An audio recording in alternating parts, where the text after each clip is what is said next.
जय महाराष्ट्र, मी मुदस्सीर शेख आणि तुम्ही पाहत आहात PLN न्यूज। आज आपण आहात परडी शहरातील वैद्यनाथ ज्योतिर्लिंगच्या पायऱ्यावर आणि ते आपल्यासोबत काही रायडर्स आहे जे पुण्यातून बाईक्सवर राईड करून ते दर्शनासाठी वैद्यनाथ मंदिरला आलेले आहे। दादा, काय सांगाल, how you feel after visit Vaidyanath temple? I am feeling blessed from the God.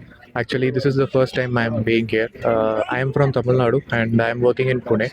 And yes, I wanted to visit all the temples in nearby Pune and as well. So, yes. How many people in your group? Actually, today we came around 7 people, but there are more than 150 plus members are in the group.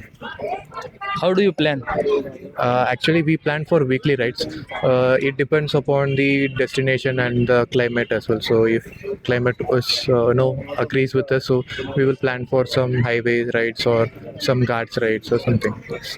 आपल्यासोबत अजून दुसरे लोक आहेत। भैया, काय सांगाल, आज तुम्ही वैद्यनाथ मंदिरच्या दर्शनासाठी कुठून आलात आहे आणि ग्रुपचं नाव काय तुमचं? आम्ही TRC ग्रुपमधनं आलो आहोत, द रायडर्स क्राऊन, आणि आम्ही पुण्यावरून आलो आहोत। तब्बल 350 किलोमीटर आम्ही राईड केला आहे आणि ही तर पहिलीच माझी राईड होती जी एवढी मोठी होती। मला शंका येत होती स्वतःवरती की मला एवढं चालवायला जमेल की नाही गाडी, पण महादेवांच्या कृपेने अजिबात काहीच वाटत नाही आहे की आम्ही एवढं 350 किलोमीटर आलो आहे आणि दर्शन घेऊनही खूप असं पवित्र वाटतंय आणि खूप सुंदर वाटतं। धन्यवाद। दी रायडर क्राऊन बायकर्स पुणे, पुण्याचा आमचा ग्रुप आहे रायडरचा।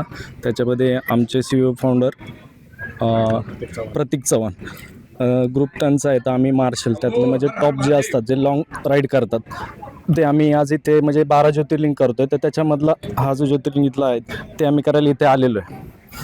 या ठिकाणी ग्रुप एकत्रित मार्शल जे म्हणजे लॉंग राईड करतात तेच येतात आणि जे जवळचे राईड करतात ते सगळे नाहीत। आमचा 2 नाईटचा म्हणजे टोटली 290 जणांचा ग्रुप आहे हा।